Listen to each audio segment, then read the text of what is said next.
Shalom Aleihim. Bapak Yahweh memberkati saudara sekalian. Malam hari ini, saudara-saudara, sebelum kita mendengarkan firman Tuhan, kita akan berdoa terlebih dahulu, sekaligus untuk peresmian KPI Sion dari Cirebon. Untuk itu, saya akan panggil personilnya supaya bisa naik ke tempat ini dan memperkenalkan diri sehingga bisa KPI seluruh Indonesia mengenalnya. Saya undang 8 orang, yaitu Bapak Jeffrey Pramono, Bapak Budi Harjo, Bapak Oscar, Ibu Foni, Ibu In, Ibu Wati, Ibu Hana, dan Ibu Heni. Silahkan bisa naik ke mimbar ini. Ayo silahkan naik ke sini semua. Ya, bisa dilepas sepatunya, Pak.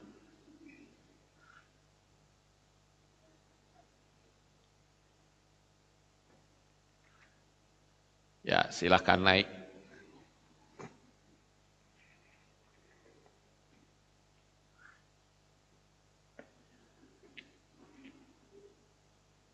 Ya, Bapak Ibu Saudara, kita akan mendengar sedikit sambutan dari mereka, siapa yang jadi pimpinannya, supaya bisa diperkenalkan ke, sebentar, mic-nya di mana ini? Saya ambilkan dulu.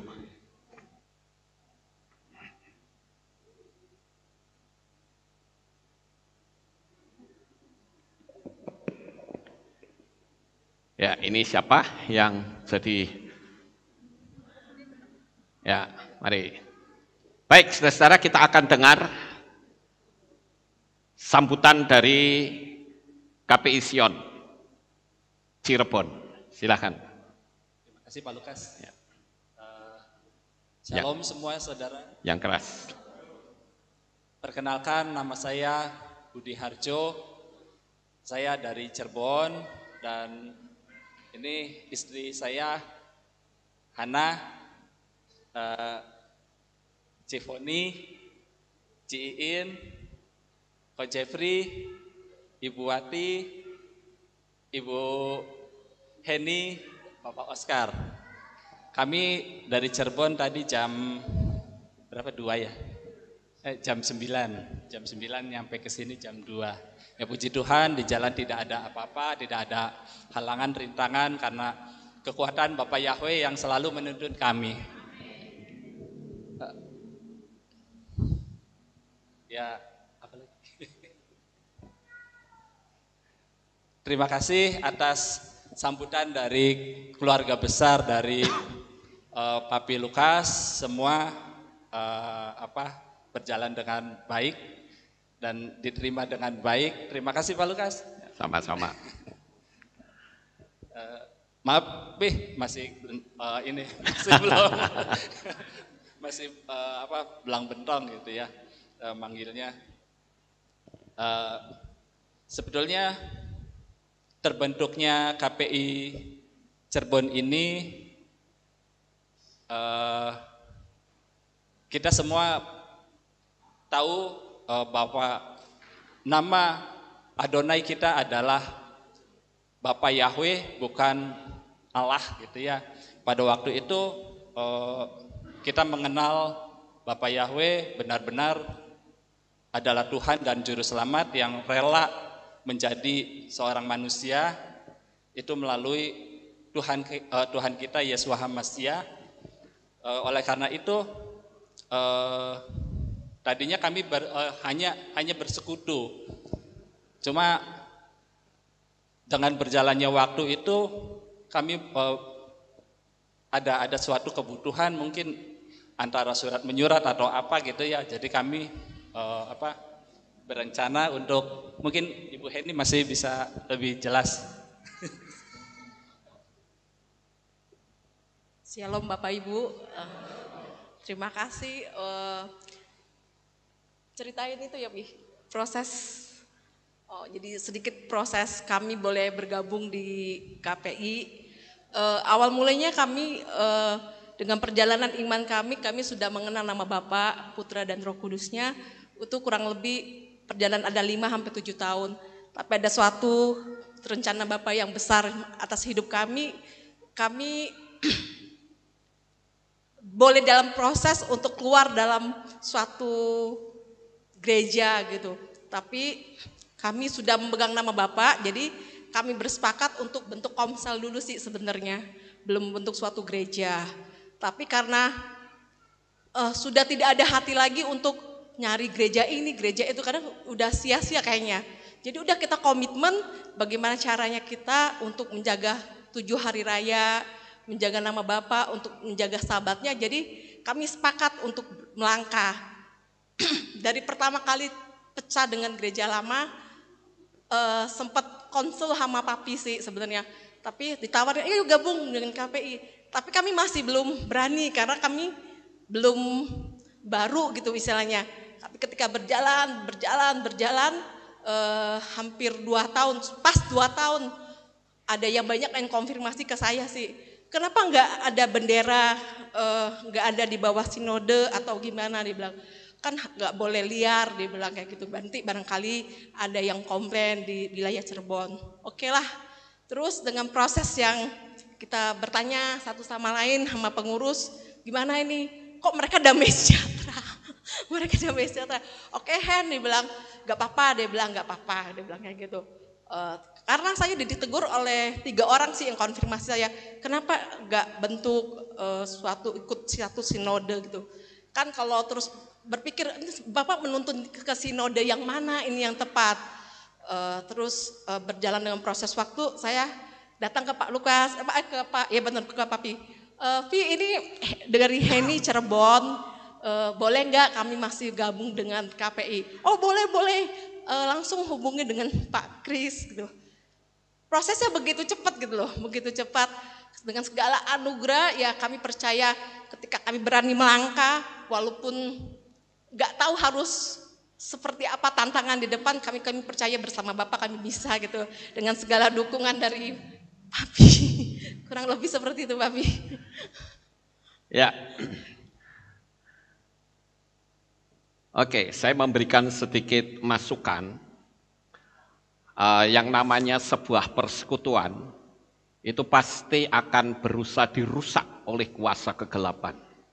Oleh karena itu saya ingin agar supaya ke-8 saudara kita ini saling bergandengan tangan yang erat, karena tidak mustahil setan itu berusaha untuk memecah belah. Tetapi selama kita memiliki landasan hukum kasih, tidak ada yang bisa memisahkan kita. Karena hanya kasih saja yang akan mempererat hubungan kita satu dengan yang lain. Apabila ada kesulitan, bisa langsung kontak ke kami, dan saya percaya pekerjaan Tuhan di Cirebon akan berkembang dengan pesat. Haleluya. Sama seperti KPI-KPI yang lain. Sudah cukup banyak, ada sekitar 30 ya, 30 KPI, saudara-saudara, akan 31 ya, akan 31. Jadi saya percaya pekerjaan Tuhan tidak bisa dihambat dengan cara apapun, karena kita tahu bahwa Bapa Yahweh itu ingin menyelamatkan banyak orang. Karena kita hidup di dunia, kita harus tertib, maka wadah sinode itu sangat penting. Oleh karena itu, saya mengapresiasi seluruh mempelai Hamasiah yang ada di Cirebon, yang tadi ke-8 personil ini sudah masuk baptisan pembaharuan, saudara-saudara. Jadi mereka sah secara hukum Tuhan untuk melanjutkan pekerjaan Tuhan di sana, dan kita tentu berdoa supaya Bapak Yahweh tambahkan dengan jiwa-jiwa yang semakin bertambah banyak. Nah, untuk itu malam ini kita akan resmikan, tentunya dengan disaksikan oleh seluruh Kehilat Pemulihan Indonesia yang ada di seluruh Indonesia yang saat ini mengikuti streaming dari kami. Saya berharap saudara-saudara dari KPI yang lain bisa mendukung doa. Untuk itu silahkan bisa berlutut sementara saya akan berdoa. Ya, silahkan ke sini saja ya, menghadap ke sini ya, supaya bisa dilihat dari sana. Oke. Ya, begitu di baris gitu. Nah, gitu ya. Oke, sekarang berlutut. Baik, Bapak Ibu, ayo kita akan bersama-sama berdoa. Begitu juga dengan saudara-saudara yang ada di berbagai belahan dunia manapun yang mengikuti streaming ini. Mari kita akan berdoa untuk KPI Sion di Cirebon. Sion ya, betul ya? Oke, mari kita berdoa. Maha besar ya Bapak Yahweh, Tuhan semesta alam, pencipta langit dan bumi. Bapak Yahweh yang kami kasihi di dalam nama Adonai Yeshua HaMashiach. Pada malam hari ini ya Tuhan, kami berdoa untuk KPI yang baru lahir di Cirebon, yaitu KPI Sion. Kami mohon Bapak Yahweh memberkati mereka semuanya. Kami percaya pekerjaan Bapak Yahweh akan terus berkembang dan tidak bisa dihambat dengan cara apapun. Karena siapa yang berani menghambat, maka tangan Bapak Yahweh akan teracung atas mereka. Terima kasih ya Bapak. Kami selaku Ketua Sinode di tempat ini, kami memberkati mereka. Dalam nama Bapak Yahweh, dalam nama Adonai Yeshua HaMashiach dan di dalam Roh Kudus, diberkatilah engkau semuanya yang menjadi mempelai HaMashiach yang akan memimpin Kehilat Pemulihan Indonesia Sion di Cirebon. Bapak Yahweh memberkatimu dari mulai saat ini sampai selama-lamanya.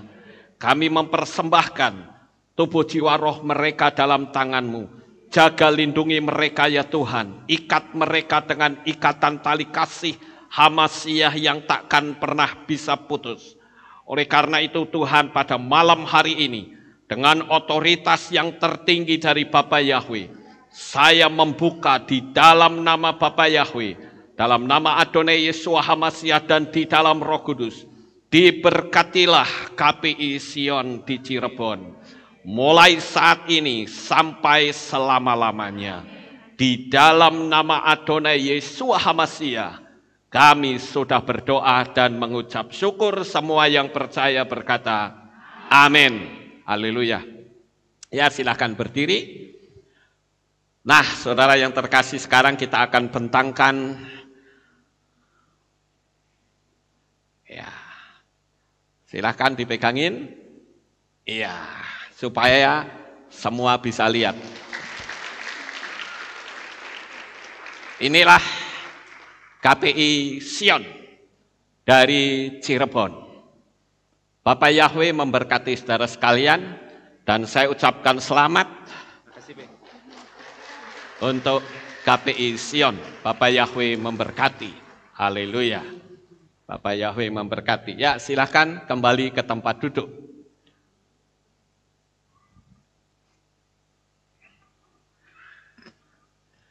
Baik, Bapak Ibu yang terkasih,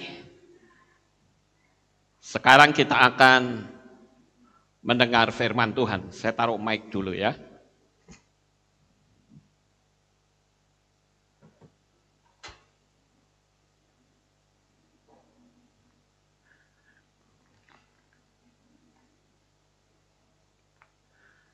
Ya, sekarang kita akan dengar firman Tuhan ya, Bapak Ibu.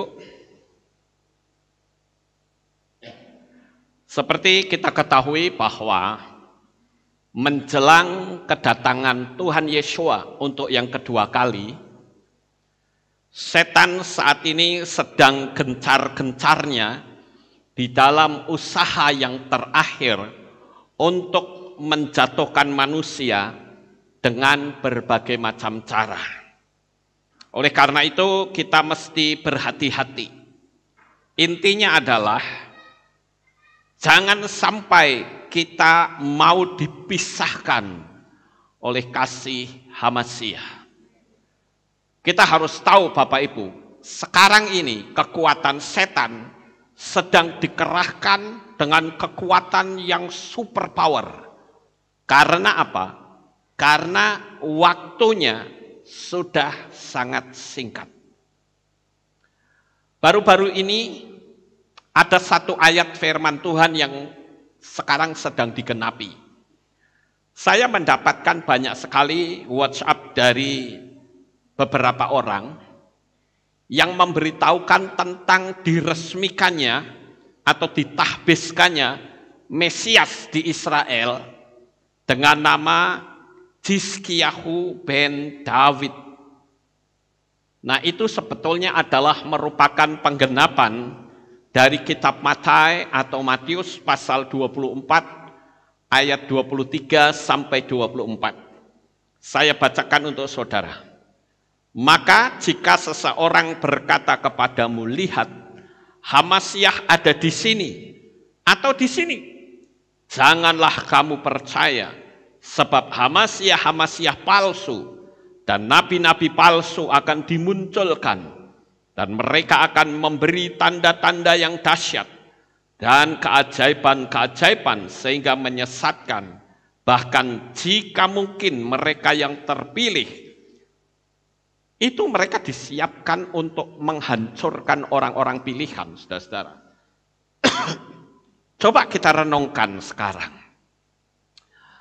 Kitab Matai ini sedang dalam penggenapan. Seluruh dunia ngerti sekarang dengan peresmiannya Mesias. Dalam tanda petik saya menyebutnya Mesias palsu. Karena Mesias itu hanya ada satu, yaitu Yeshua Hamasyah. Di luar itu bukan Mesias, saudara-saudara.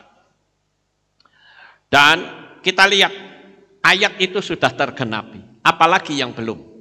Lembu merah juga sudah bermunculan. Sekarang tidak lagi sulit untuk mencari lembu merah. Pembangunan bait suci juga sudah disiapkan. Kalau dulu pembangunan bait suci itu bisa sampai 40 tahun, 40 tahun lamanya. Tetapi sekarang pembangunan bait suci itu hanya 3 hari saja. Mereka bisa mengklaim, saudara-saudara. Dan itu membuktikan bahwa semuanya sudah dipersiapkan. Elit global juga sekarang sudah bersiap-siap untuk menguasai dunia ini. Seluruh jaringannya itu sudah ada. Lalu kalau sudah seperti itu, apa yang kita tunggu? Kita hanya menunggu suara shofar. Begitu suara shofar berbunyi, maka kitab suci mengatakan tubuh kita akan diubah menjadi tubuh kemuliaan dan menyongsong Tuhan Yesus Hamasyah sebagai mempelai pria kita. Kita akan menyongsong Tuhan di awan-awan yang permai. Ini satu bukti bahwa waktunya sudah tidak lama lagi. Jadi yang harus kita lakukan adalah rapatkan barisan, hiduplah dengan saling mengasihi dan makin erat saling mendukung di dalam doa. Oleh karena itu, saudara-saudara, seperti yang tadi saya katakan bahwa setan itu sekarang sedang melakukan sesuatu yang membuat manusia itu kecewa, yaitu membuat tekanan hidup yang luar biasa. Nah, oleh karena itu malam hari ini saya memberikan tema yaitu menghadapi tekanan hidup. Kita akan lihat tekanan hidup yang seperti apa yang dimunculkan oleh kuasa kegelapan itu, sehingga kita ngerti, kita bisa mengantisipasi dari apa yang sedang kita hadapi, saudara-saudara. Yang pertama, yaitu transfer roh. Transfer roh, kalau saudara melihat di dalam kitab Melehim Alef atau 1 Raja-Raja, pasal 19 ayat 1 sampai ayat 2, saudara melihat sebuah cerita di sana. Bagaimana Ahab pada waktu dia tahu bahwa seluruh nabi-nabi Baal dibantai oleh Elia, dia memberi laporan kepada Isabel, saudara-saudara. Kita lihat bagaimana laporan dari Ahab. Dikatakan demikian. Dan Ahab, itu ada di Melehim Alef pasal 19 atau 1 Raja-Raja 19 ayat 1 sampai 2. Dan Ahab menceritakan kepada Isabel segala hal yang telah Elia lakukan dan perihal ia membunuh semua nabi itu dengan pedang. Maka Isabel menyuruh seorang suruhan berkata kepada Elia dengan mengatakan, beginilah kiranya para ilah melakukan sesuatu, bahkan lebih dari itu, jika besok kira-kira pada waktu seperti ini, aku tidak membuat nyawamu sama seperti nyawa salah seorang dari mereka itu. Saya mengatakan hal yang pertama yang membuat Elia menjadi tertekan adalah terjadinya transfer roh, saudara, atau transfer spirit. Kita lihat sebuah peristiwa yang sangat dahsyat. Saya tidak habis pikir, Elia ini kan baru saja KKR besar, saudara. Dikatakan seluruh Israel bertobat kembali kepada Bapa Yahweh. Itu satu prestasi yang saya katakan sangat luar biasa. Tetapi kenapa Elia bisa stres, mengalami tekanan yang demikian hebat? Karena waktu Ahab itu pulang ke istana, dia cerita kepada permaisurinya. Mungkin kalau saya gambarkan, Ahab berkata begini, sayang, ternyata seluruh Israel sekarang sudah berbalik menyembah kepada Bapa Yahweh.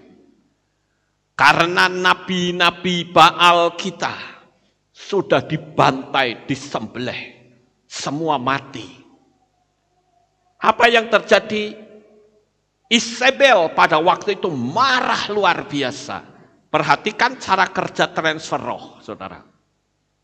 Ketika dia sedang emosi, sedang marah, dia suruh pegawainya, sebutlah pegawainya itu bernama si A.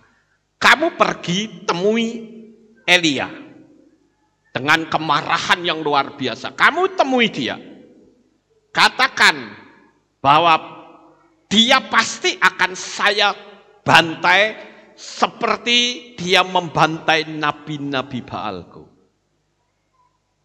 Ini suruhan Ahab, suruhan Isabel mendatangi Elia, saudara-saudara. Ketika dia bercerita, energi kemarahan yang ada pada diri Isabel itu ikut transfer kepada ajudan tadi. Sehingga ketika Elia itu mendengar kata-kata, itu bukan sekedar kata-kata, tetapi ada energi kemarahan yang masuk ke dalam diri Elia. Nah, di sini Elia ternyata tidak membentengi telinganya, saudara.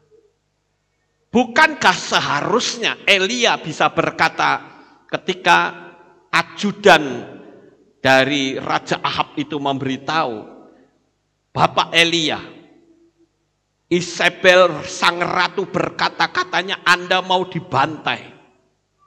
Sama seperti Anda membantai nabi-nabinya. Harusnya Elia berkata, kamu balik ngomong sama perempuan Isabel itu. Katakan bahwa dia pun akan saya jadikan sama seperti 450 nabi-nabi Baal. Katakan balik. Ternyata dia tidak melakukan itu, saudara. Apa yang dikatakan kemarahan itu masuk ke dalam hati dari Elia. Sehingga yang terjadi adalah Elia melarikan diri. Ketakutan, ini yang saya katakan tekanan hidup. Tekanan hidup, karena apa? Karena mendengar kata-kata yang mengandung energi negatif. Bapak Ibu Saudara yang terkasih, apa yang menyebabkan persekutuan bahkan keluarga bisa pecah? Itu akibat dari kata-kata yang memiliki energi negatif yang diterima dengan gampang masuk ke dalam diri orang tersebut. Oleh karena itu, dari pengalaman Elia ini, maka saya katakan jikalau kita mendengar hal-hal yang buruk, jangan langsung ditelan, tetapi ditapis segera. Sampai di sini paham Bapak Ibu? Ditapis, katakan tidak. Saya adalah pemenang. Dan saya yakin penyertaan Bapak Yahweh itu nyata dalam hidup saya. Harusnya begitu. Tetapi kalau kita diam saja, itu energi itu akan menggumpal, menguasai hidup kita. Sehingga yang terjadi, kita ketakutan. Paham Bapak Ibu? Apa sebabnya begitu banyak orang ketika diancam, dia takut. Saya kalau diancam, saya nggak akan diem, saudara. Saya selalu mengatakan, nggak usah ngancam deh, lakukan saja. Ngapain ribut ngancam? Lakukan saja kalau berani. Kita fight. Nah pasti begitu, saudara-saudara. Mungkin nampaknya, wih kok arogan banget. Saya tahu adanya transfer roh, transfer spirit. Dan saya katakan bahwa Bapa Yahweh akan menjadi pelindung dalam hidup kita. Selama kita tidak menapis, kita akan ketakutan. Dan kita akan stres, kita akan tertekan. Dan itu cara setan untuk menghancurkan manusia. Sehingga dia kehilangan pegangan. Bukankah kita merasakan dilindungi oleh Bapa Yahweh? Kalau kita dilindungi, ngapain kita takut? Saya tidak habis pikir kenapa Elia begitu mudahnya melupakan penyertaan Tuhan yang begitu dahsyat. Bukankah baru kemarin sore dia memenangkan melawan sekitar 450-an Nabi Baal. Mereka disembelih loh saudara. Mati semua di situ. Itu peristiwa yang heboh itu. Seluruh Israel bertobat kepada Bapa Yahweh. Lah kok cuman ucapan perempuan Isabel kok bisa lari? Apa yang menyebabkan itu terjadi? Karena dia tidak membentengi telinganya. Hari ini pun saya katakan, engkau akan menjadi orang yang ketakutan ketika engkau tidak pernah membentengi telingamu. Membiarkan suara-suara energi negatif masuk tanpa kita menolaknya. Jadi ketika kita mendengar sesuatu yang menakutkan, kita harus menolak. Kita katakan ada Bapa Yahweh yang menjadi pembela dalam hidup kita. Ketika kita berani berkata seperti itu, yakinkan dirimu bahwa engkau tidak sendiri, tetapi bersama dengan Tuhan. Haleluya. Itu yang pertama, saudara. Itu sebabnya Rabi Shaul atau Rasul Paulus mengatakan di dalam kitab Filipi pasal 4 ayat yang ke-8. Dia bilang apa? Selebihnya, saudara-saudara, apa saja yang benar, apa saja yang mulia, apa saja yang adil, apa saja yang suci, apa saja yang menyenangkan, dan apa saja yang patut dipuji, sekiranya ada suatu kebajikan dan sekiranya ada suatu pujian, pikirkanlah hal-hal itu. Jadi kita itu disuruh memenuhi pikiran kita dengan hal-hal yang baik. Ayo, sekarang kita coba koreksi diri kita masing-masing. Dalam kehidupan kita sehari-hari, apa yang ada dalam pikiran kita? Ketika engkau berpikir tentang ketakutan, maka ketakutan itulah yang akan terjadi dalam hidupmu.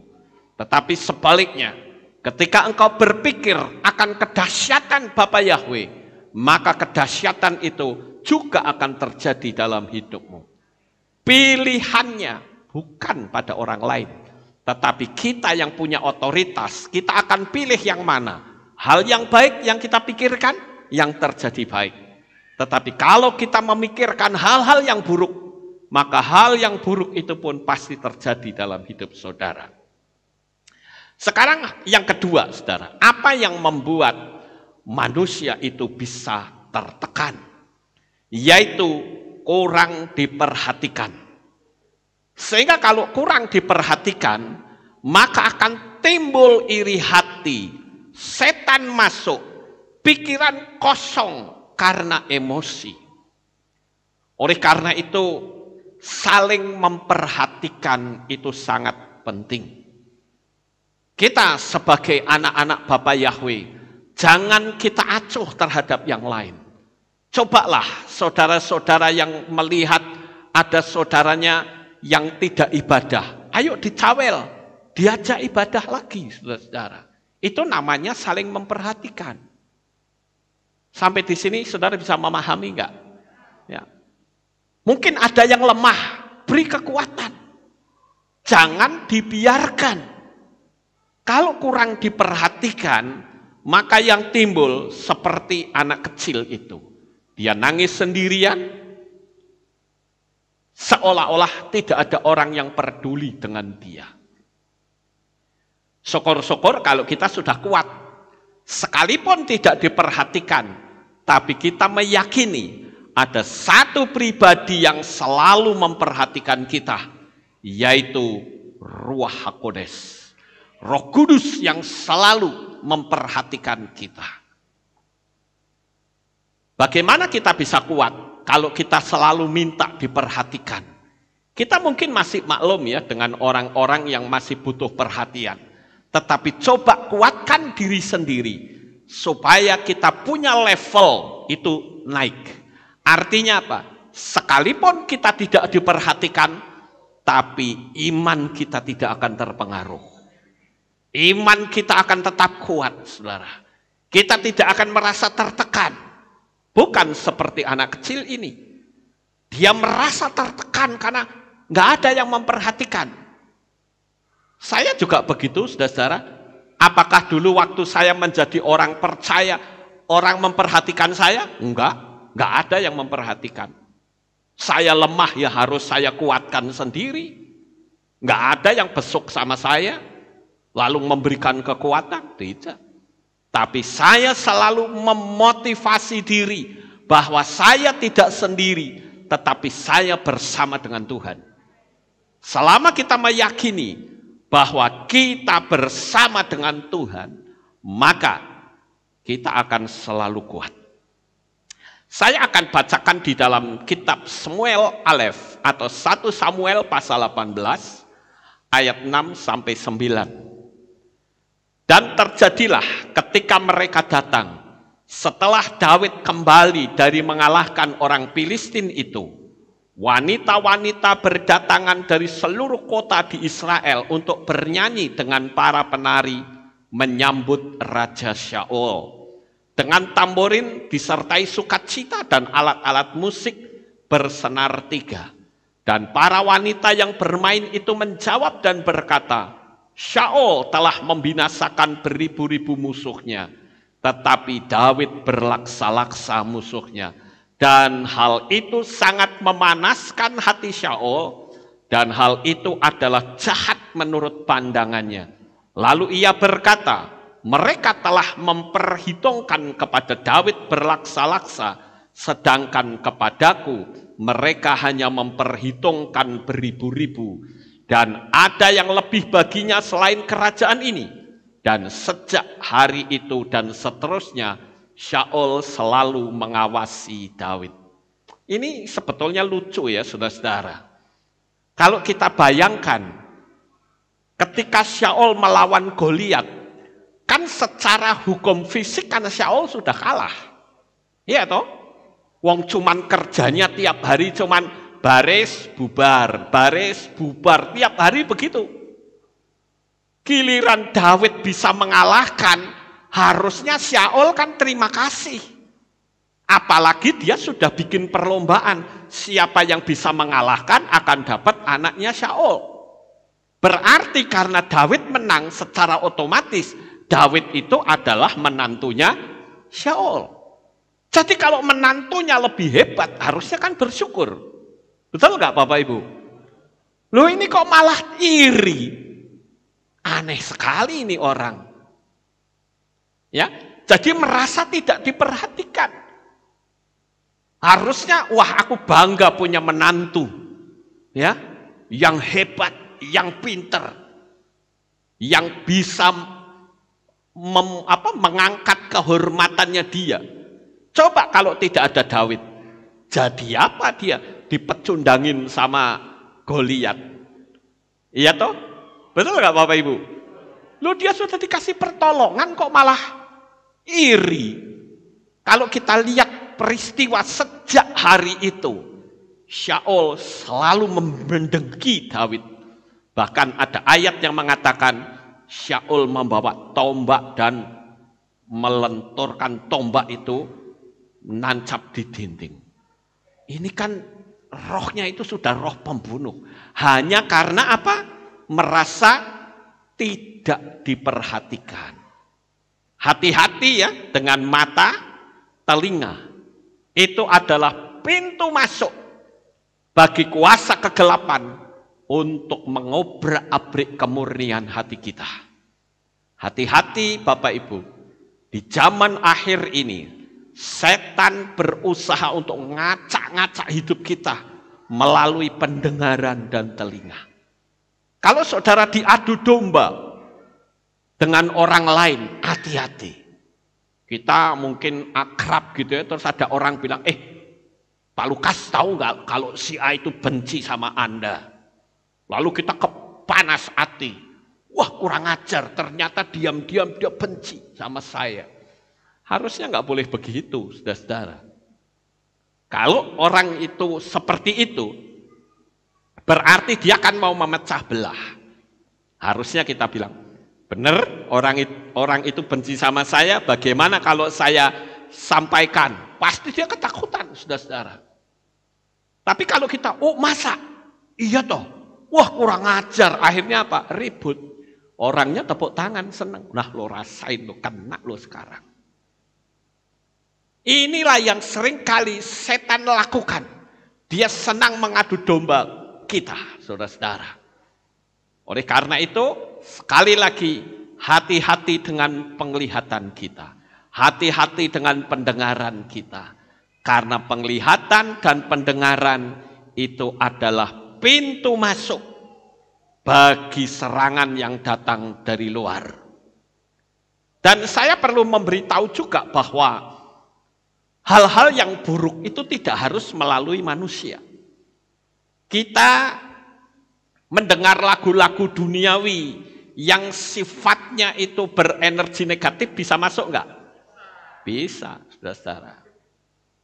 Kalau kita dengar lagu-lagu yang buruk, waduh, itu tanpa sadar itu masuk ke alam pikiran bawah sadar kita, itu kan seperti subliminal. Ya, dia nembus masuk ke alam bawah sadar kita, sehingga yang terjadi loh, kenapa ya?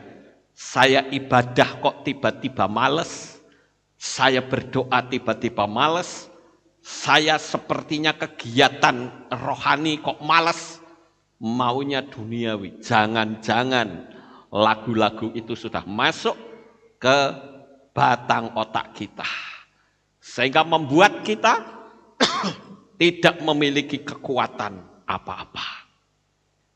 Saudara yang terkasih, kita akan lihat yang lain, yang berikutnya. Apa yang membuat manusia itu mengalami tekanan? Yang membuat manusia mengalami tekanan yaitu ketika fisiknya itu lelah, kurang tidur, cuaca panas lagi. Itu bisa orang gampang emosi, saudara-saudara. Saya rasa tidak perlu kita baca ayat-ayatnya ya. Saudara tulis saja di kitab Yunus atau Yonah pasal 4 ayat 1 sampai 9. Bagaimana Yonah atau Yunus itu kecewa dan menjadi marah kepada Tuhan.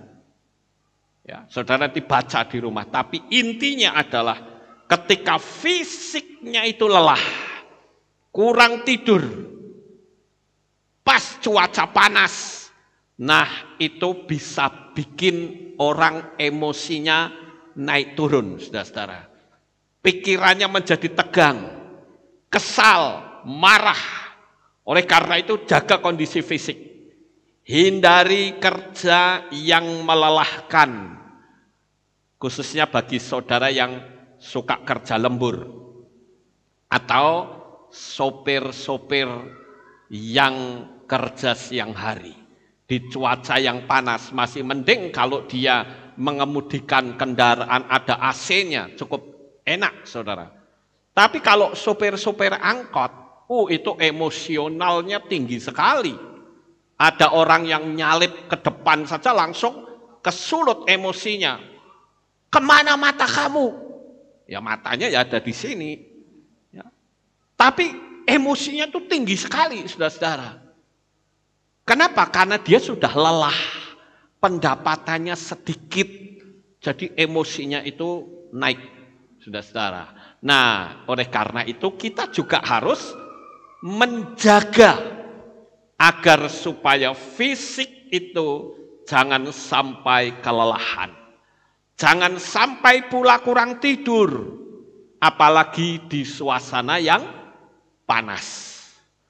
Hati-hati ya, saya memberikan materi ini supaya kita hati-hati menghadapi situasi-situasi yang kita jalani tiap-tiap hari.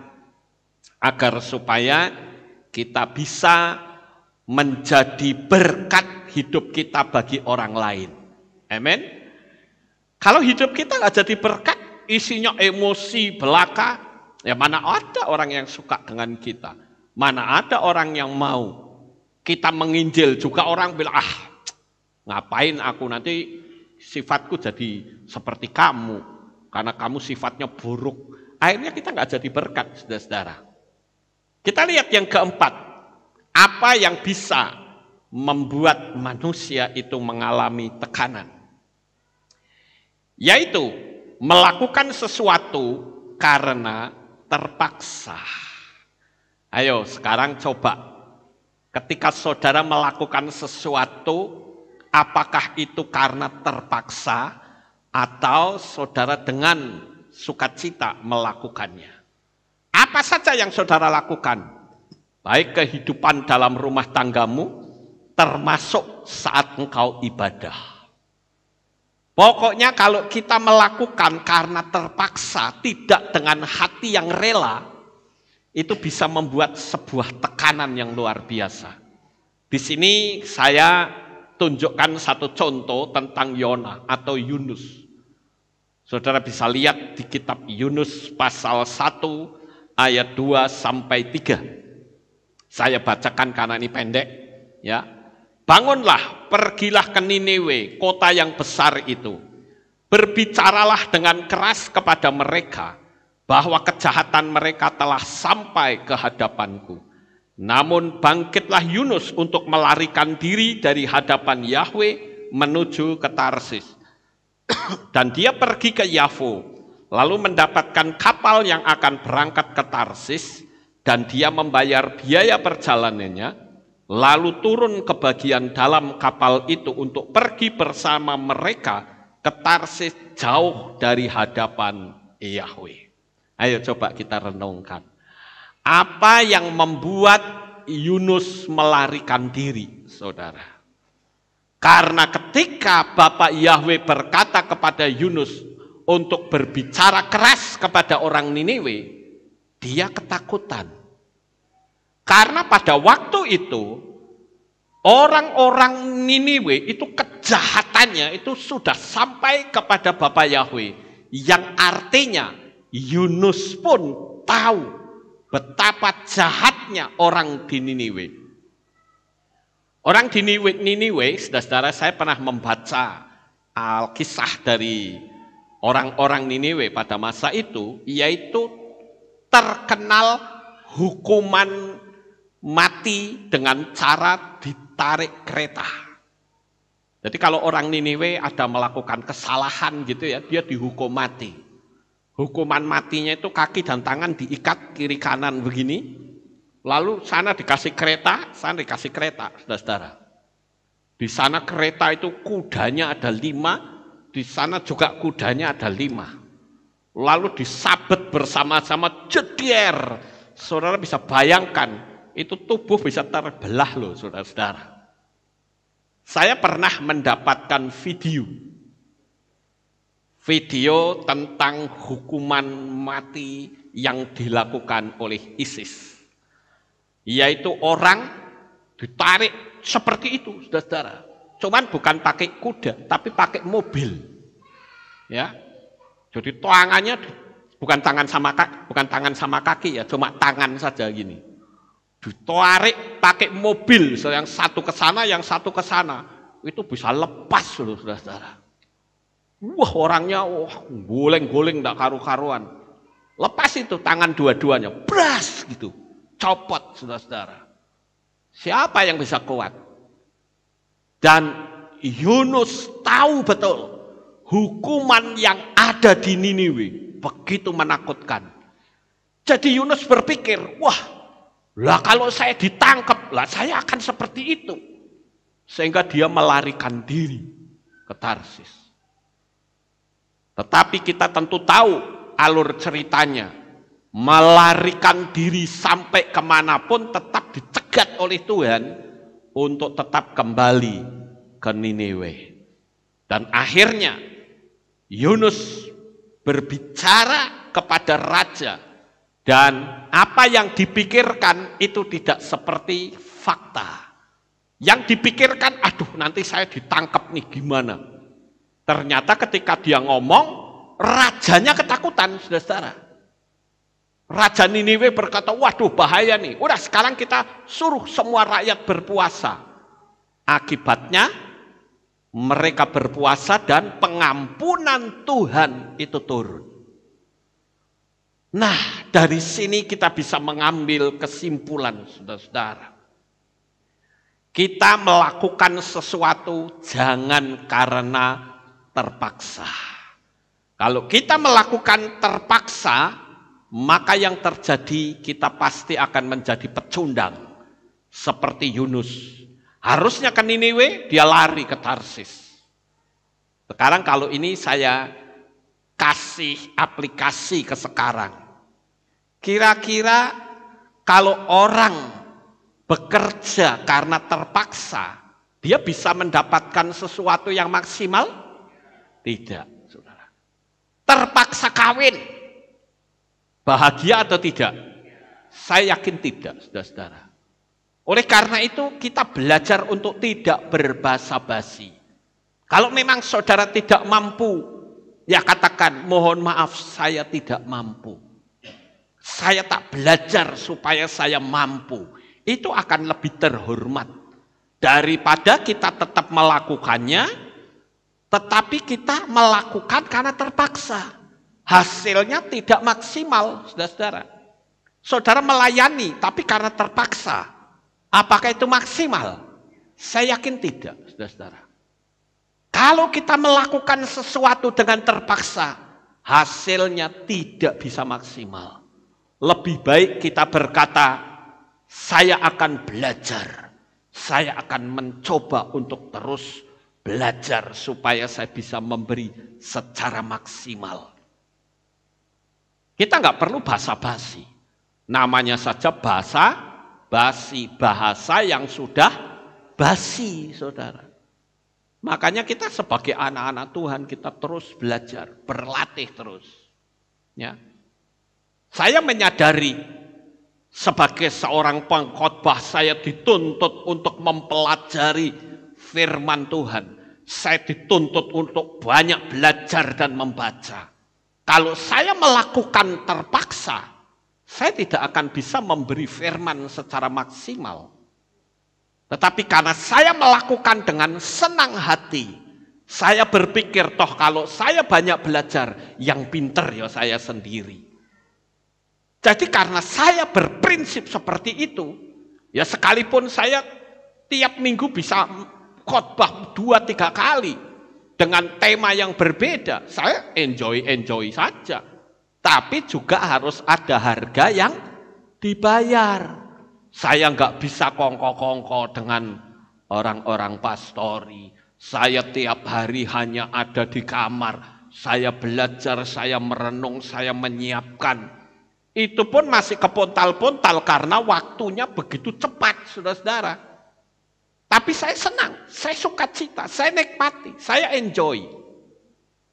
Kenapa? Karena saya tidak melakukan karena terpaksa. Tapi saya melakukan karena kesukaan. Saya ingin memberikan yang terbaik untuk Bapak Yahweh. Kalau saya memberi yang terbaik, pasti Tuhan senang dengan saya. Begitu juga saudara-saudara. Terlebih lagi bagi para mempelai Hamasyah yang sudah ditahbiskan tadi dari KPI Sion. Lakukanlah dengan tidak terpaksa.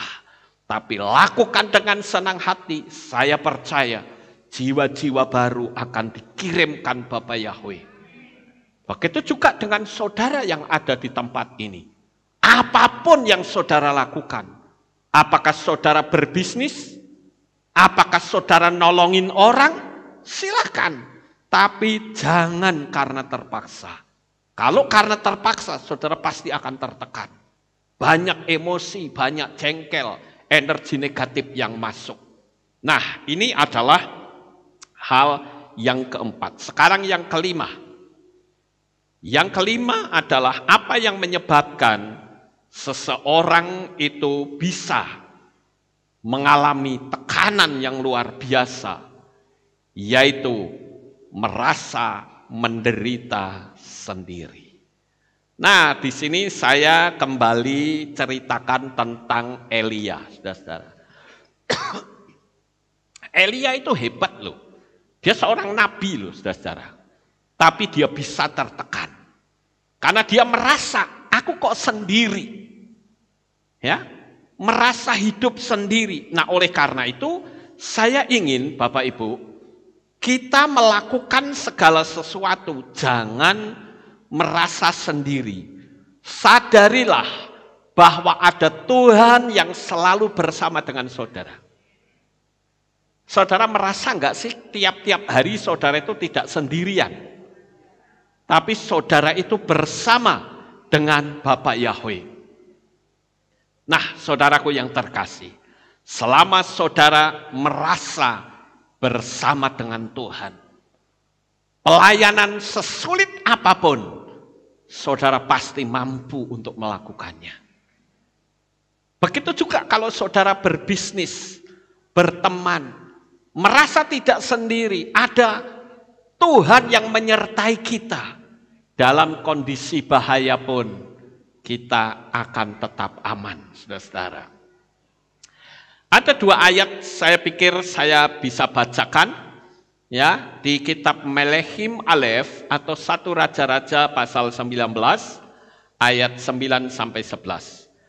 Dan dia tiba di sana di sebuah gua, lalu bermalam di situ, dan sesungguhnya firman Yahweh datang kepadanya dan berkata, sedang apa engkau di sini, hai Elia?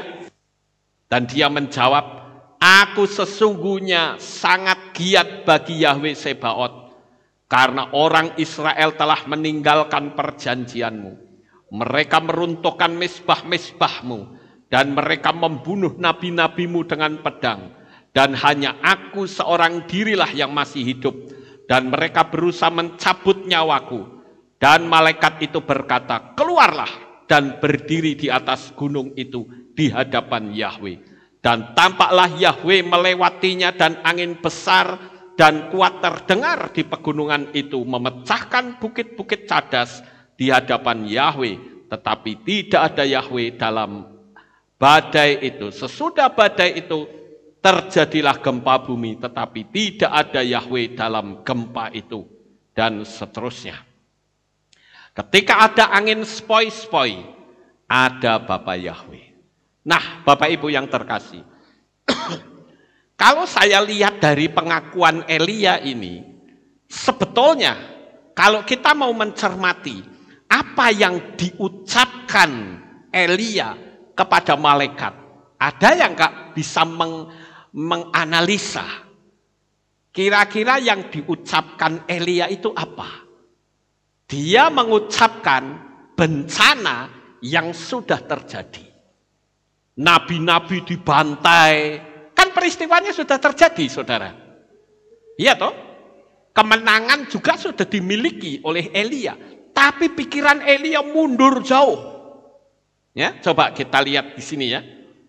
Aku sesungguhnya sangat giat bagi Yahweh Sebaot, karena orang-orang Israel meninggalkan perjanjianmu. Karena orang Israel meninggalkan perjanjianmu. Itu kan dulu. Bukankah baru kemarin sore dia mendapatkan kemenangan KKR besar? Seluruh Israel sudah bertobat. Iya toh? Tapi kenapa pikirannya kok yang dulu gitu loh? Paham nggak Bapak Ibu? Ini kesalahan Elia. Jadi kalau saudara mengingat masa-masa lalu yang kita belum bertobat, maka saudara akan kecil hati. Sama seperti Elia. Di sini dikatakan, aku sangat giat bagi Yahweh Sebaot, karena Israel telah meninggalkan perjanjianmu. Mereka meruntuhkan mezbah-mezbahmu.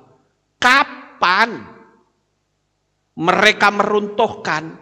Ya pada saat Nabi Baal masih berkuasa. Tapi sekarang kan sudah dibantai, sudah mati semua. Iya toh? Tetapi kenapa pikirannya mundur jauh? Ini kesalahan Elia, saudara-saudara. Coba saja Elia yang diingat adalah kemenangan dia. Yang diingat adalah bagaimana nabi-nabi Baal itu disembelih. Dia pasti akan kuat. Tetapi kalau diingat mundur ke belakang, ya apa bedanya dengan bangsa Israel ketika dikejar oleh Fir'aun.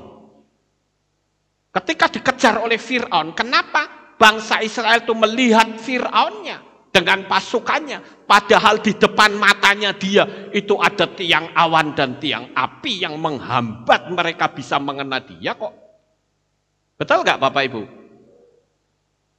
Bangsa Israel bilang, oh, tentara Mesir menyerang kita. Lu mau menyerang seperti apa, nggak akan kena kita. Lawang di situ ada pembatas kok, ada tiang api kok. Paham nggak Bapak Ibu? Ini loh, kebanyakan orang itu tidak melihat kedahsyatan Bapa Yahweh. Yang dilihat adalah hal-hal yang menakutkan. Ayo malam hari ini, supaya saudara tidak mengalami tekanan, lihatlah kedahsyatan Bapa Yahweh. Saya beritahu, saudara yang ada di tempat ini, maupun saudara-saudara yang ada di berbagai belahan dunia, yang saat ini sedang ikut streaming bersama kami, saya katakan, Bapa Yahweh bersama dengan engkau. Hadapi hidup ini dengan percaya bahwa engkau tidak sendiri. Engkau bersama dengan Bapa Yahweh dan kemenangan selalu engkau dapatkan. Haleluya. Tetapi kalau saudara melihat hal-hal yang buruk, ya yang buruk yang akan terjadi. Sama seperti Elia, saudara-saudara. Ketika bangsa Israel meninggalkan Bapa Yahweh itu kan ketika nabi-nabi Baal berkuasa. Lawang kemarin sudah pada mati kok mikirnya yang ke belakang. Ya kan ketakutan dia ciptakan sendiri. Ini yang sering terjadi dalam kehidupan manusia. Dia menciptakan ketakutannya sendiri. Apalagi seperti zaman sekarang, ketakutannya luar biasa, saudara. Saya katakan selama Anda takut terus, maka saudara tidak akan pernah maju. Nggak usah takut. Saya katakan engkau tidak sendiri. Engkau bersama dengan Bapa Yahweh. Saya merasa saya tidak sendiri. Saya bersama dengan Bapa Yahweh. Jadi saya nggak takut, saudara. Saya mau pergi kemana juga tenang-tenang saja. Ngapain saya takut? Ya. Nah, ini penting sekali, saudara. Sekarang kita lihat hal yang berikutnya. Ya, jadi ini yang keberapa? Yang kelima itu merasa sendiri. Nah, kadangkala saya stop di sini ya. Kadangkala kita sering melihat ibu-ibu yang merasa hidup sendiri. Dia cuci piring, ya, ngurus anak, bikin nasi, masak, ngepel, sementara suaminya males-malesan, saudara. Itu bikin istri jadi emosi. Aku klotean ngurusin kayak begini, kamu cuman pegangan remote, pencet sana, pencet sini, mbok dibantu. Itu sering terjadi seperti itu. Dia merasa hidup sendiri. Kenapa? Karena males suaminya, nggak mau kerja, saudara-saudara. Dan ini sering terjadi. Banyak sekali orang yang mengeluh dengan keluhan yang sama. Aku sudah kelotehan, suamiku cuman pegangan remote, pindah channel ke sana kemari. Mbok ya aku dibantu. Jadi tertekan. Kenapa? Karena dia merasa sendiri. Kalau kita merasa sendiri, capek, ya akibatnya seperti itu, saudara-saudara. Nah, oleh karena itu, saya menganjurkan bagi yang belum kawin, carilah jodoh yang rohani, yang jangan cuma modal cinta. Kalau modal cinta, saya katakan makan tuh cinta. Ya, nanti giliran ketatalan, wah, mengeluhnya luar biasa. Ada loh, saudara-saudara, orang yang mau kawin tuh sudah tak kasih tahu, kamu kayaknya nggak cocok deh sama ini. Ya habis kami cinta pak, ya sudah terserah. Saya lihat karakter calon suamimu sangat buruk. Ya, jadi saya nganjurin, usahakan cari saja yang lain. Ini buruk loh calon suamimu. Ya habis saya cinta, ya sudahlah, lakukan. Ternyata betul dia sudah diberkati. Akibatnya apa? Suaminya egois. Masa ketika istrinya mengeluh karena dia merasa ada hambatan, ada gangguan, malah diblokir. Dia lapor sama saya, Pak, suami saya kok memblokir saya. Saya bilang, aku kan sudah ngomong dulu. Suamimu itu, calonmu itu karakternya buruk. Tapi kamu selalu bilang cinta, makan tuh cinta. Ya. Hasilnya apa? Menderita kan kamu? Kasih tahu nggak nurut?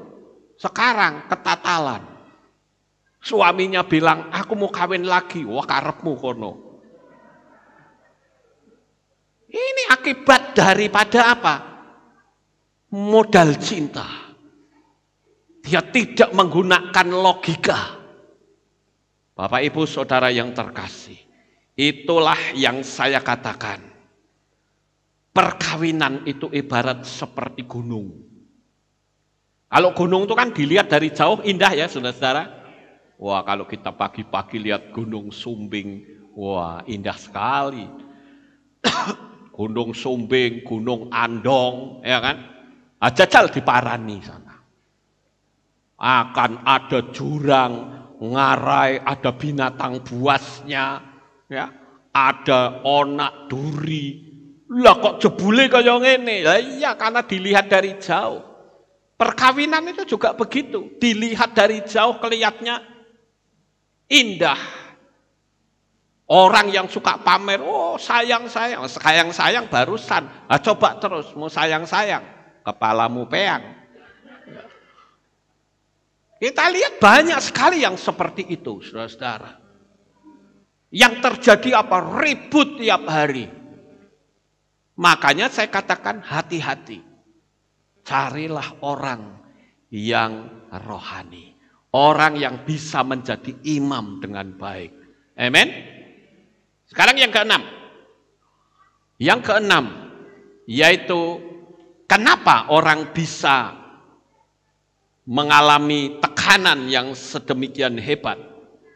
Karena hidup dalam, sebentar, yang keenam, ini yang keenam ya, hidup dalam pelanggaran, ya, hidup dalam persahabatan dengan kemiskinan. Nah ini saya salah nulis ini ya, 7 padahal 6. Ya.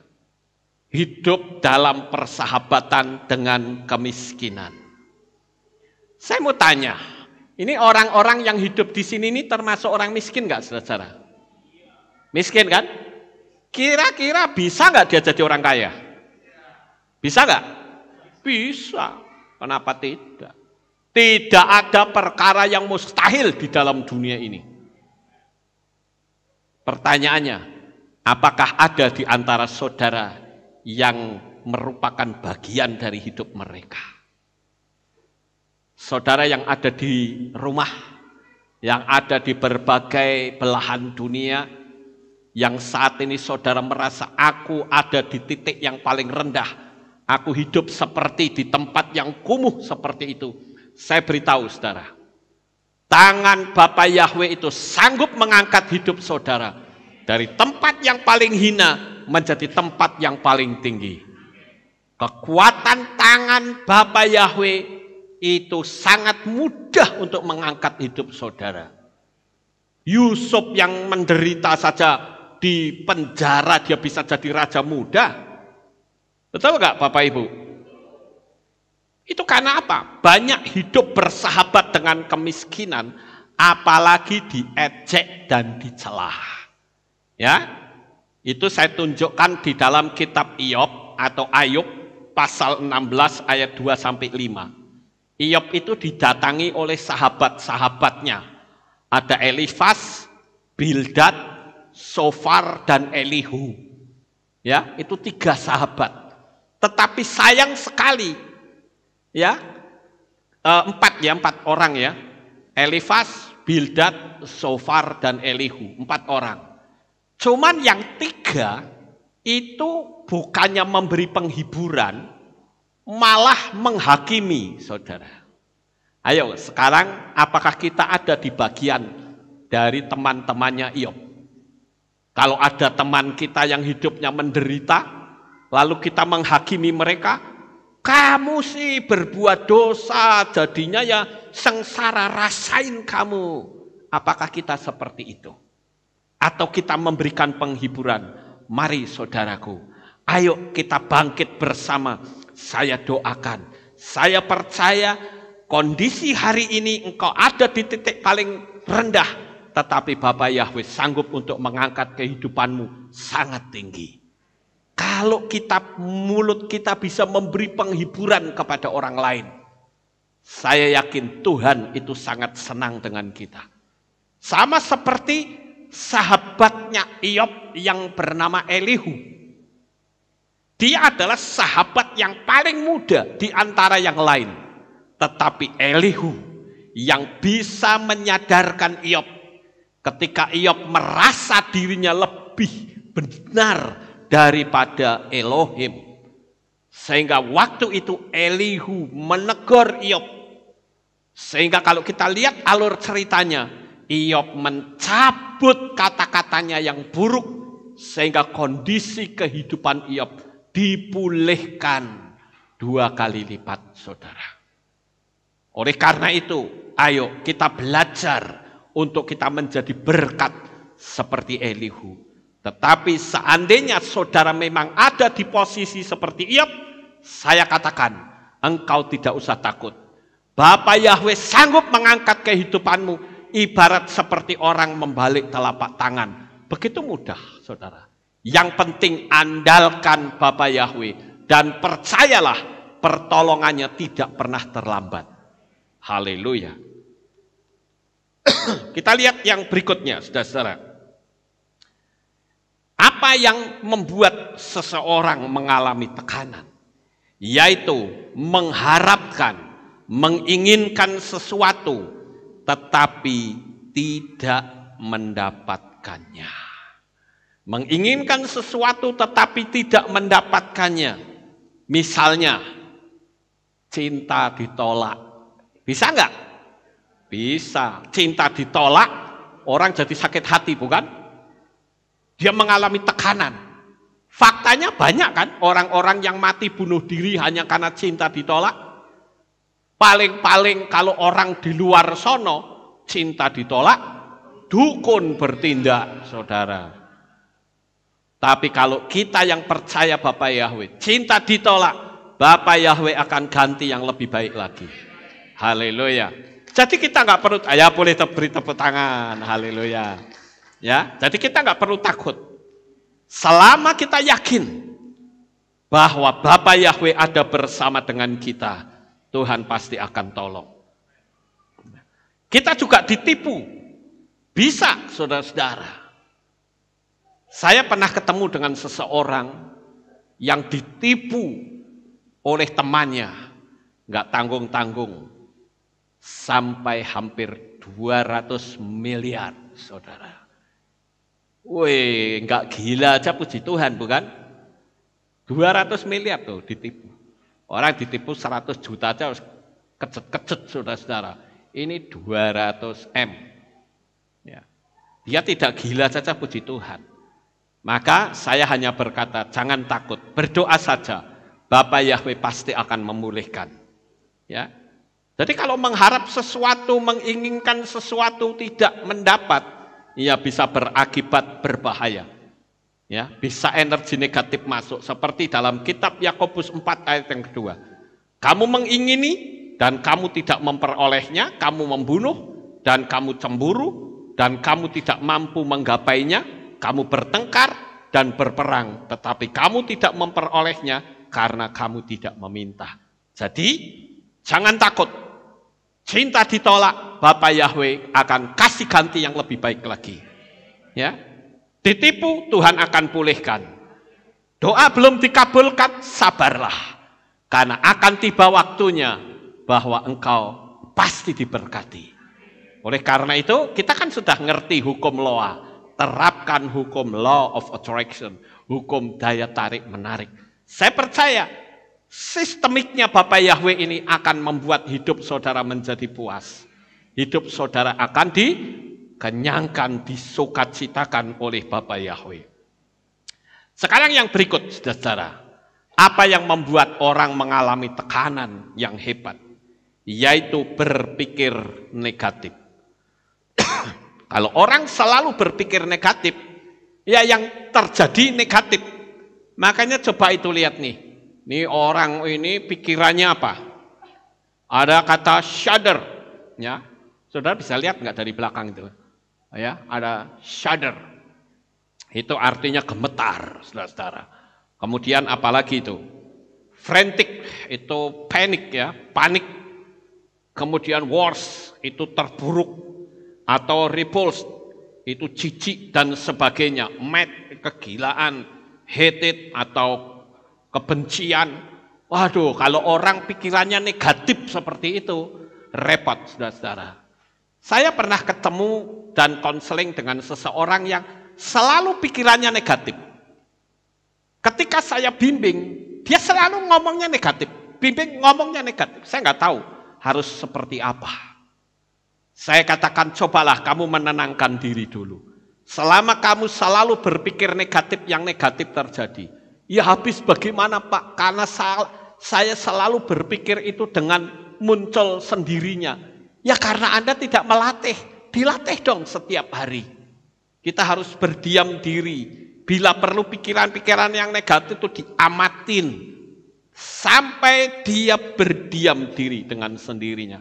Sudah ada banyak cara yang saya ajarkan dalam materi-materi hidup saya, dalam materi yang saya sampaikan, sehingga kehidupan orang itu akan menjadi semakin lebih baik.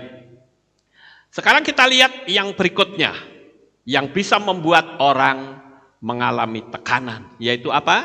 Hutang belum sanggup bayar. Nah, ini juga kita lihat di kitab Melechim Bet pasal 4 ayat yang pertama. Salah seorang wanita dari istri-istri kelompok para nabi berseru kepada Elisa dan berkata, "Hambamu, suamiku sudah mati, dan engkau mengetahui bahwa hambamu ini takut akan Yahweh. Tetapi penagih utang sudah datang untuk mengambil kedua anakku untuk menjadi budaknya." Ini istri para nabi yang nabinya dibunuh, saudara-saudara. Dan utangnya banyak. Dan siap untuk mengambil anaknya untuk jadi budak. Dan di situ Elisa memberitahu, ya, untuk dia mengandalkan Tuhan, dan penerapan hukum Loa itu ada di situ, saudara-saudara. Nah, oleh karena itu hati-hati, jangan kita selalu berpikir cari utangan. Paham Bapak Ibu? Kalau menghadapi sesuatu andalkan Tuhan.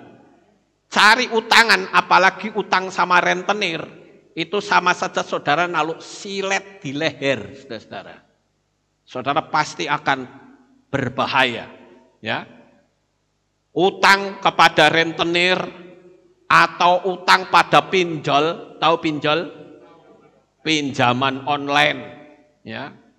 Kemudian kartu kredit, wah itu bahaya, saudara.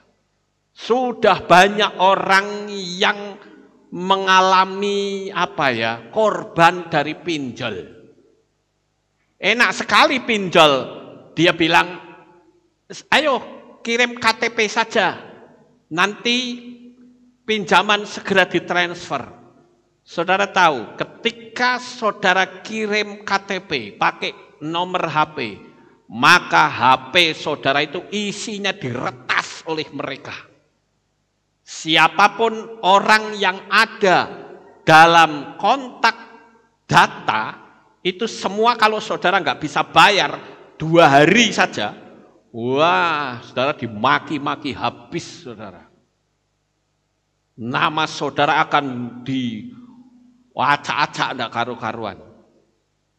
Saya yang tidak hutang saja pernah ditelepon berkali-kali sama pinjol.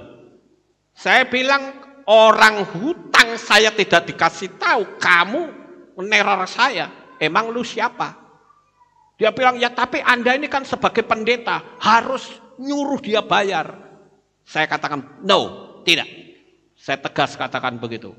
Terserah Anda mau seperti apa, kalau Anda tidak suka silakan datang ke Magelang, temui saya. Mereka nggak mau, saudara-saudara.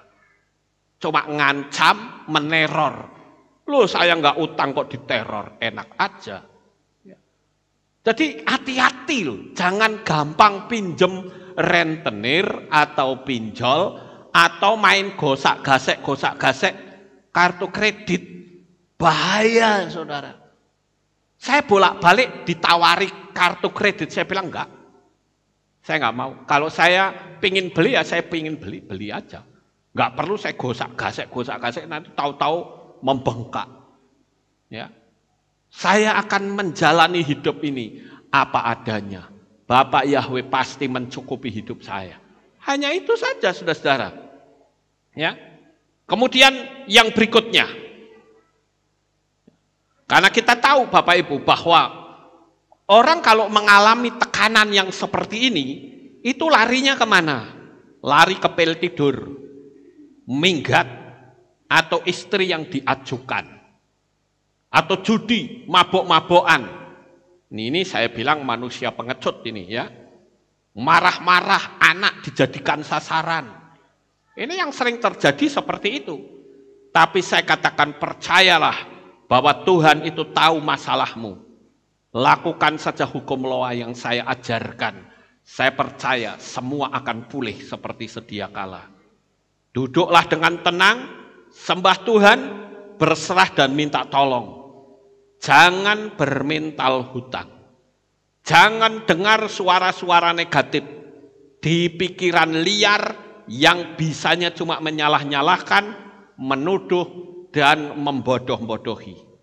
Saya katakan jangan mengandalkan manusia, tapi pandanglah pertolongan dari Tuhan yang bisa memakai manusia. Itu saudara bisa membedakan ya, antara mengandalkan manusia dengan mengandalkan Tuhan.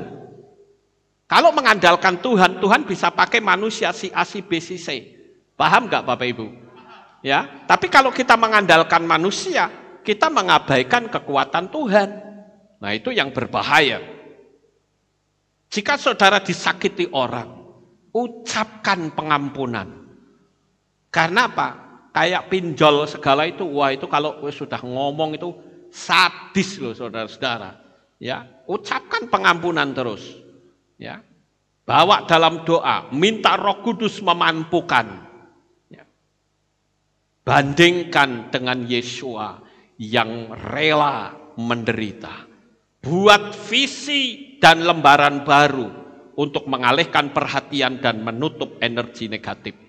Bergaulah dengan teman-teman yang bernuansa positif. Jangan juga memakai obat penenang, karena itu bisa merusak otak saudara.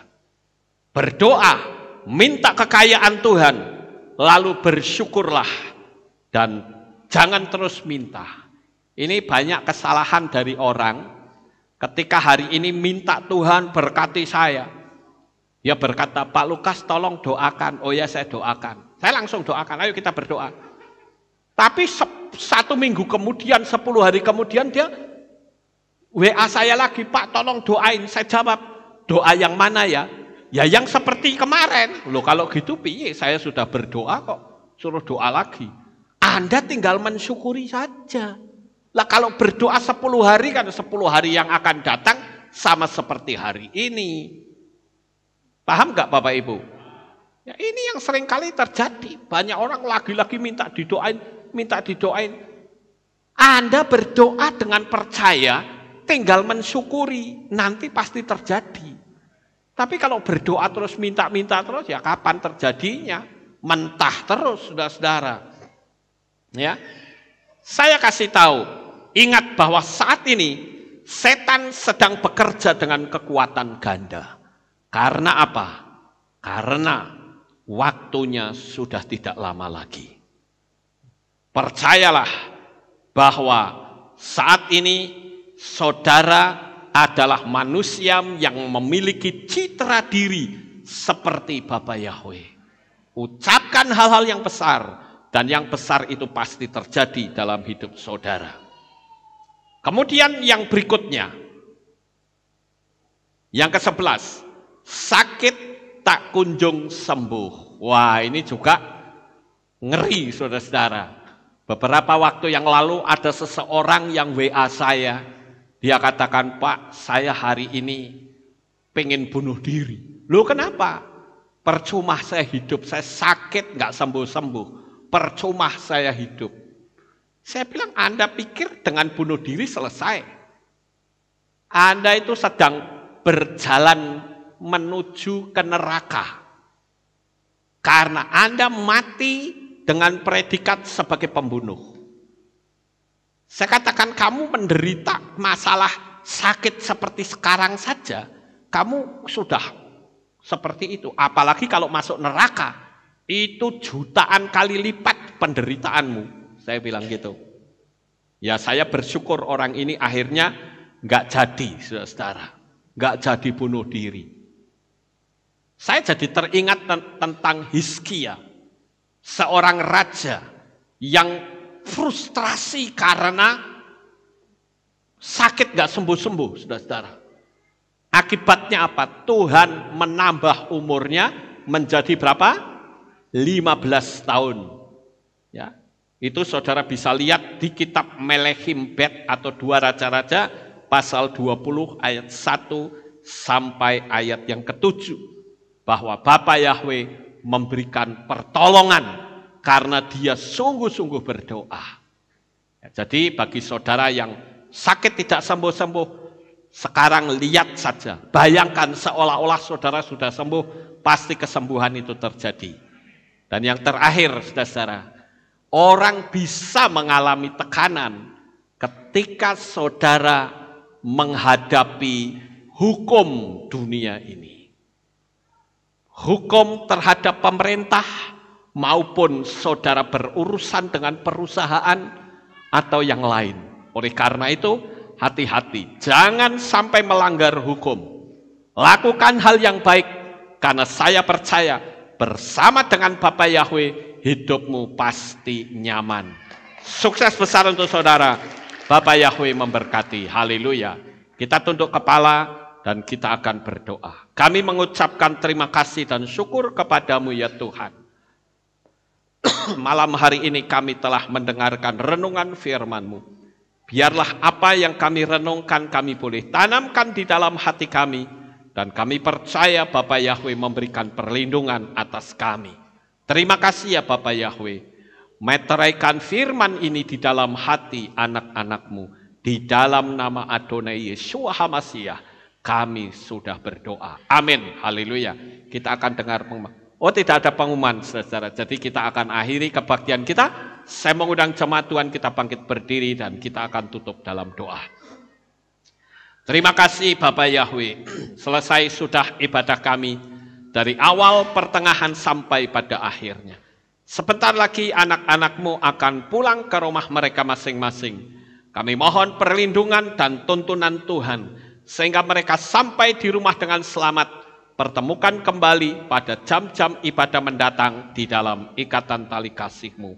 Terima kasih ya Bapa Yahweh. Inilah doa syukur yang kami naikkan kepadamu. Di dalam nama Adonai Yeshua HaMashiach, kami sudah berdoa. Mari kita angkat tangan kita Bapak Ibu, dan kita akan menerima berkat Kohanim. Haleluya. Yevarechecha Yahweh wa yismereka.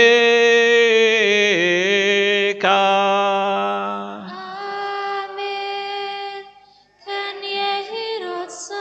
Yair Yahweh panau eleka wihuneka. Amen. Kan Yehirotso. Isa Yahweh panau eleka wa yashem lecha shalom. Amen. Kan Yehirotso. Baruk atabair ufaruk atabasadeh. Engkau akan diberkati di kota dan kau akan diberkati di ladang. Amin. Baruk peripit nih, kau friat matka ufri fahem teka shekar ala peka wa esterot soneka. Diberkatilah buah kandunganmu, diberkati hasil bumimu, diberkati hasil ternakmu, anak-anak lembumu dan anak-anak dombamu. Amin. Baruk tan akau misyarteka, diberkatilah bakulmu dan tempat adonanmu. Amin. Baruk ata moboy, kau faruk ata betseteka, dan kau akan diberkati pada waktu kau masuk, dan kau akan diberkati pada waktu kau keluar. Amin. Baruk ata Yahweh Eloheinu melek haolam, besem Yeshua HaMashiach waruah hakodes kile olam faed. Kami sudah berdoa dan mengucap syukur. Haleluya.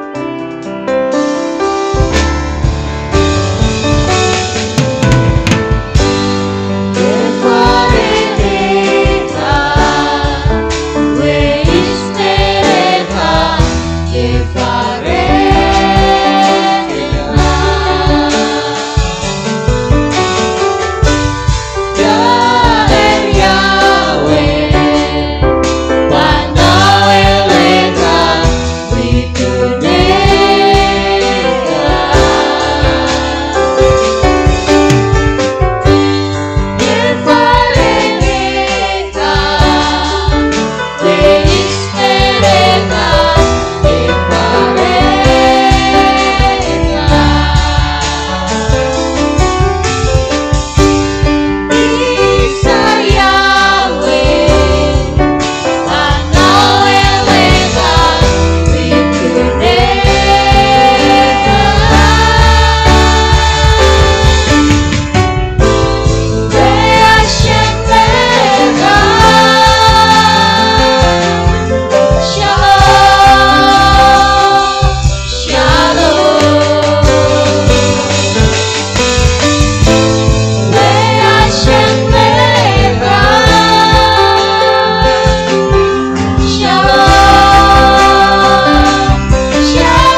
Yahweh memberkati kita semua.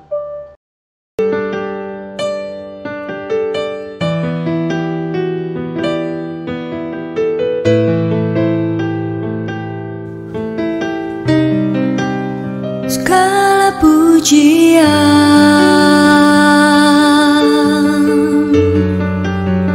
hanya untuk-Mu Tuhan, segala kehormatan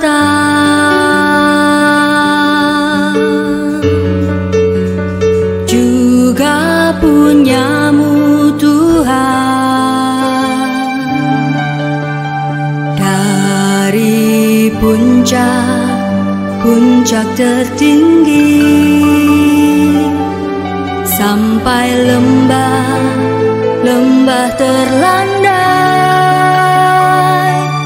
semua karya kasih cinta-Mu,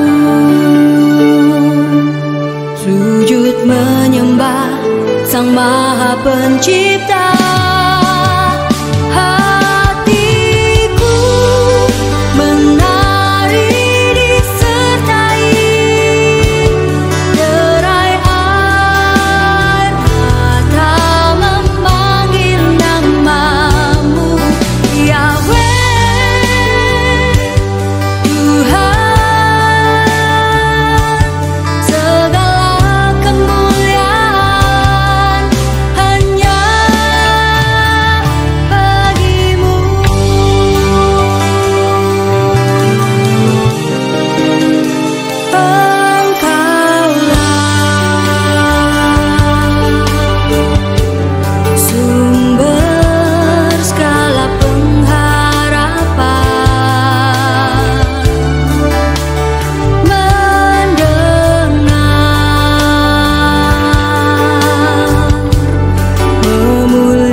Menjadi bahagia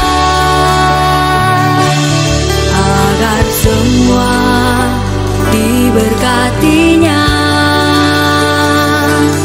sebab kita kesayangan